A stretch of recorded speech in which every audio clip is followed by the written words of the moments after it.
matter that has been brought to the floor by Honorable Bashir is a very critical national matter that we need to prosecute with sobriety as Kenyans.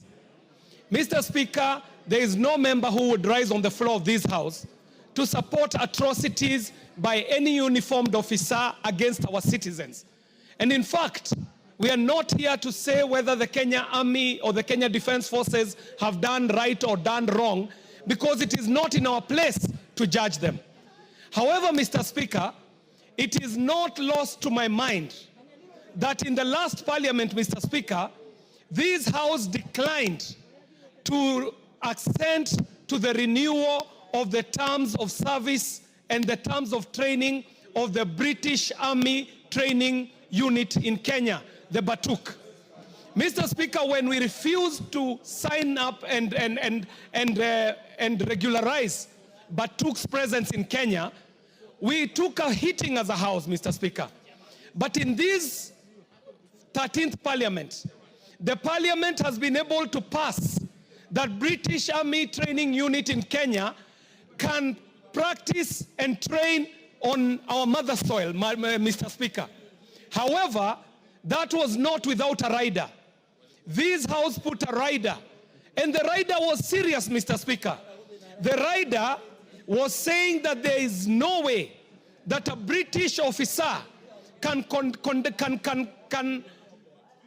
end up committing a crime in Kenya and not tried in Kenya. Mr. Speaker, the British Army Training Unit is known to have killed our people. They are known to have raped our women. They are known to have maimed our people.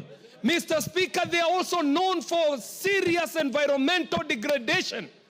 And we understand, Mr. Speaker, even in media, that the BBC is funded by taxpayers' money in Britain, meaning that BBC is funded to push the foreign agenda of the British people internationally, Mr. Speaker.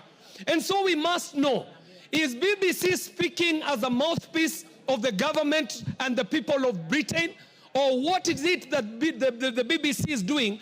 Could it be an attempt to untwist this country so that they can rescind on the rider that we put on their training of the Batuk units in Kenya, Mr. Speaker, and perpetuate a history of extractive economy, oppressive economy, and exploitative economy in a very unfair trade balance between Kenya and the UK.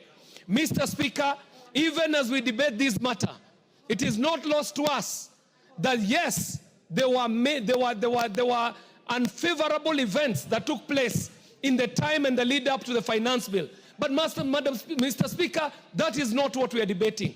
We would like to know for a fact whether what BBC is hearing is connected to the riders that this House put on the training of the British Army Training Units in Kenya, where we were requiring that any officer of the British Army, if they are found here in Kenya to have killed, to have maimed, to have raped, they should be tried here in the mother soil, as it would happen even for a Kenyan if they were found on, guilty of a criminal offense in the UK. So that, Mr. Speaker, the issues are clear for Kenyans, because we know there are many issues that have happened in the UK, very many issues that have happened elsewhere, but they did not get the media presence that we are seeing being put on this issue of the Kenyan Defense Forces. And I dare say, Mr. Speaker, that I do not speak this in defense of the Kenya Defense Forces.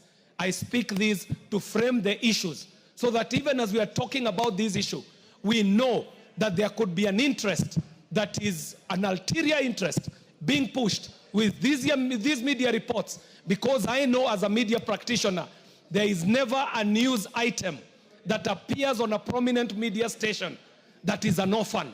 Any media item that comes up on a media station has its own father and it has its own mothers. I thank you very much, Mr. Speaker, and let us look at the agreement that we put down for the British Army to be able to train in Kenya and on Kenyan soil, and the exploitation of our environment, the depletion of our environment, and the cases that we know of human rights abuses that are conducted by the British Army on Kenyan soils. The killing, the maiming, and the raping will not go unnoticed, and we will not keep quiet about this issue. Thank you very much, Mr. Speaker.